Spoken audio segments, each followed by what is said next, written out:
देखो मैंने SSC CGL का प्रीवियस ईयर क्वेश्चन लिया है, ठीक है, मैथमेटिक्स का है।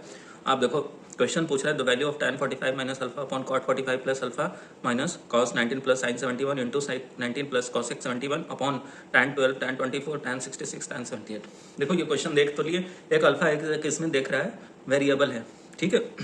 तो अल्फा का चाहे तो पूरे अल्फा सहित सॉल्व कर सकते हो, लेकिन एग्जाम में टाइम कम होता है और हमें सवाल सॉल्व करना होता है ज़्यादा।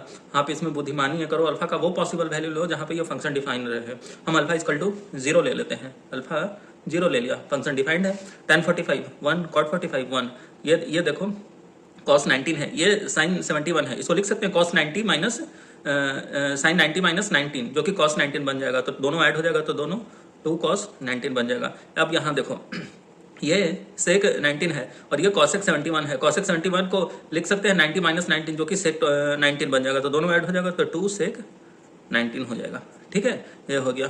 अब देखो नीचे का सॉल्व करते हैं। tan 12 है, ये देखो tan 78 है, इसे tan 78 को tan 90 माइनस 12 लिखेंगे। tan 90 माइनस 12 का मतलब cot 12 है, tan 12 और cot 12 1 बन जाएगा, ठीक है, तो 1 लिख लिया। ये देखो tan 24 है, tan 66 है, tan 66 को लिख सकते हैं 90 माइनस 24 जो कि cot 24 और tan 24 1 आ जाएगा, तो ये आ गया। अब देखो 1 माइनस ये sec 19 है और cos 19 दोनों मल्टीप्लाई होकर 1 होंगे तो 1 माइनस 4 अपॉन 1 जो कि माइनस 3 आया, तो करेक्ट ऑप्शन 2 है, ठीक है। तो ऐसे आप सॉल्व कर सकते हैं। यहाँ अल्फा का आपको सही वैल्यू लेना पड़ेगा, नहीं तो अल्फा माइनस 45 लिख लेते या फिर कोई और वैल्यू लिख लेते तो आपको थोड़ा मुश्किल हो जाता। तो अल्फा आपको सही रीजनेबल वैल्यू लेना है, ठीक है।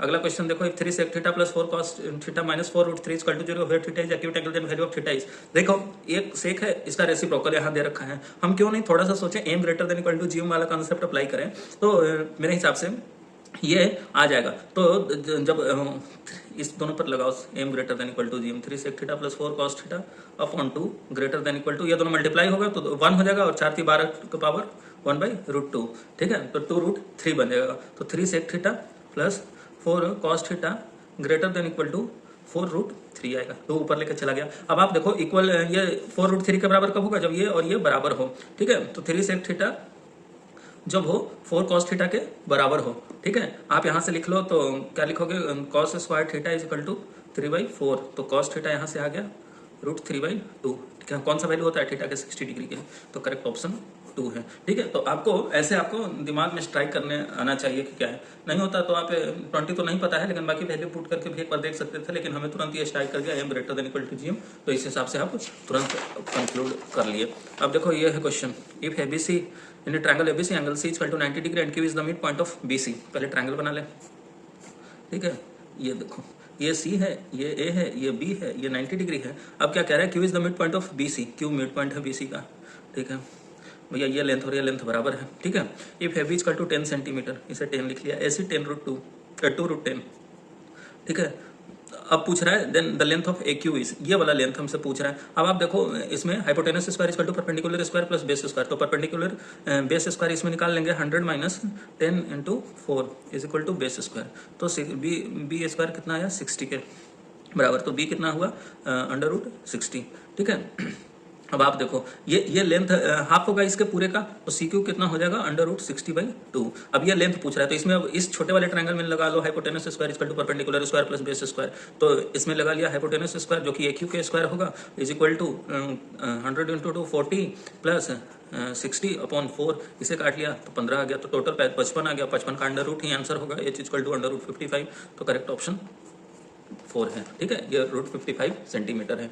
अगला क्वेश्चन देखो, 3 tan theta equal to 2√3 sin theta where theta 0 से 90 डिग्री के बीच में है, then find the value of 2 sin square 2 theta minus 3 cos square 3 theta. अब आप देखो 3 sin थीटा tan थीटा को ऐसे लिख लो, 3 sin theta upon cos theta equal to 2√3 sin theta, ठीक है। अब आप देखो sin थीटा फैक्टर आउट कर लो, sin थीटा फैक्टर आउट कर लिए तो 3 अपॉन cos theta minus 2√3 is equal to 0। अब आपको होगा साइन थीटा इक्वल टू 0, भाई 0 रखेंगे तो थीटा इक्वल टू 0 आएगा, लेकिन थीटा 0 नहीं कह रहा है, ग्रेटर देन कह रहा है, तो इसे 0 होना होगा। तो cos theta is equal to लिख सकते हैं 3 अपॉन 2√3, जो कि √3/2 आया, तो यहाँ से थीटा इक्वल टू क्या आ गया 60 डिग्री। अब इसके वैल्यू में पुट कर दो, 2 × sin square 120 minus 3 of cos square 180, ठीक है। साइन 120 कितना होता है, साइन 180 माइनस 60 है, तो साइन 60 √3/2, तो इसको लिख देंगे 2 × 3/4 माइनस cos 180 माइनस 1 इसका स्क्वायर किया तो इतना तो 3/2 माइनस 3/2, तो करेक्ट ऑप्शन 2 आया।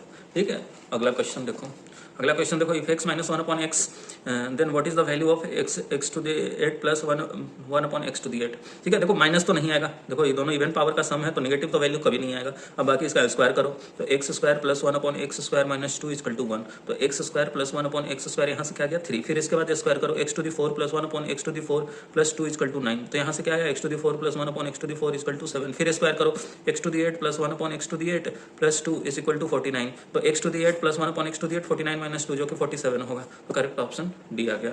अगला क्वेश्चन देखो, if x to the 4 plus 1/x to the 4 equal to 727 x greater than 1 then what is the value of x minus 1/x। जब x ग्रेटर देन 1 है तो x माइनस 1/x पॉजिटिव आएगा, दोनों option ऐसे देख के eliminate कर दो। ठीक है ना, अब आप यहीं से देखो ना, x ग्रेटर देन 1 है और इसे अगर इधर लेके आ जाओ तो 1/x लेस देन 1, तो देखो x ग्रेटर देन 1 और 1/x लेस देन 1, तो 1 माइनस लेस देन 1 करोगे तो कोई पॉजिटिव वैल्यू आएगा, दोनों ऑप्शन एलिमिनेट कर दिया। अगला अब आगे इसको सॉल्व करते हैं, तो x माइनस 1/x को t मान लो, स्क्वायर करो x square plus 1/x square is equal to t square plus 2, इधर लेके आ जाओ माइनस 2 है तो उधर लेके आ जाओगे तो प्लस 2, फिर एक बार और स्क्वायर करो x to the 4 plus 1/x to the 4, ठीक है, प्लस 2 टाइम्स आएगा plus 2 is equal to t to the 4 plus 4 plus 4t square.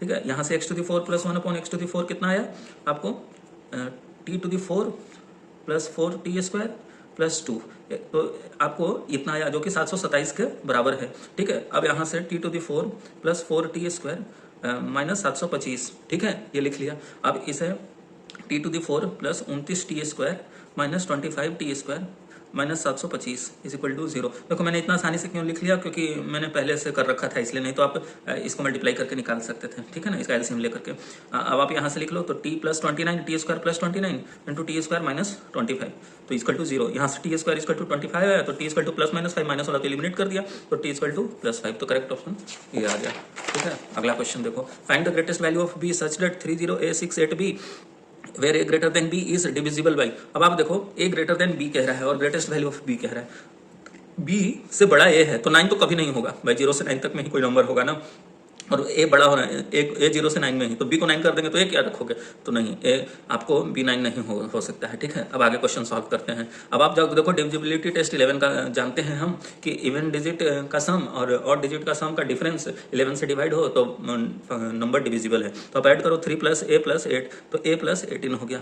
ठीक है, ये ऑड प्लेस का हो गया। इवन प्लेस का करो तो 0 प्लस 6 प्लस b तो 6 प्लस b, दोनों को सब्ट्रैक्ट करो तो a माइनस बी प्लस 5 जो कि 11 से डिवाइड होना चाहिए। तो देखो a माइनस बी को 6 होना होगा, तभी तो 6 5 11 हो जाएगा, तो a minus b equal to 6, तो a minus 6 equal to b, तो b को हम मैक्सिमम से मैक्सिमम कितना रख सकते हैं, ग्रेटेस्ट वैल्यू कह रहा है तो हम 9 रख दें, तो 9 a को 9 रख दें तो 9 माइनस 6 3 के बराबर, तो करेक्ट ऑप्शन 3 आ गया। ठीक है, हम ए को मैक्सिमम से मैक्सिमम रख देना 9, बी मैक्सिमम होने के लिए, बी ग्रेटर होने के लिए, तो ठीक है, ए इक्वल टू 9 रख दिया तो 9 माइनस 6 3, तो बी 3 आ गया। ठीक है, अगला क्वेश्चन देखो, 2x square minus 8x minus 1 equal to 0 then what is the value of 8x cube minus 1 upon x cube. अब इसको सॉल्व मत करने लग जाना, ठीक है, थोड़ा सा इसको अरेंज करते हैं।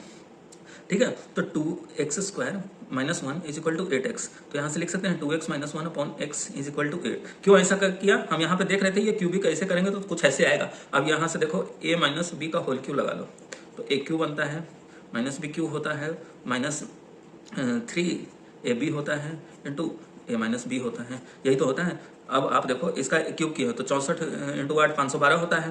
ठीक है, 2x क्यू माइनस 1 अपॉन ये 2x का होल क्यू है तो ये 8x cube minus 1 by x cube आ गया। ठीक है, जो पूछ रहा था minus 6 2x minus 1 by x जो कि 8 के बराबर है, तो 512 plus 48 8x cube minus 1 upon x Q हो गया। ठीक है, तो आप देखो 512 प्लस 48 क्या होता है 560, तो करेक्ट ऑप्शन ए आपको मिल गया। तो आप इस कदर से सॉल्व कर सकते हैं। ठीक है, बहुत ज़्यादा प्रेशर लेकर सॉल्व नहीं करना है, आपको जो क्वेश्चन जैसा कहे उसका डिमांड वैसे करके आपको सॉल्व करनी है। ठीक है,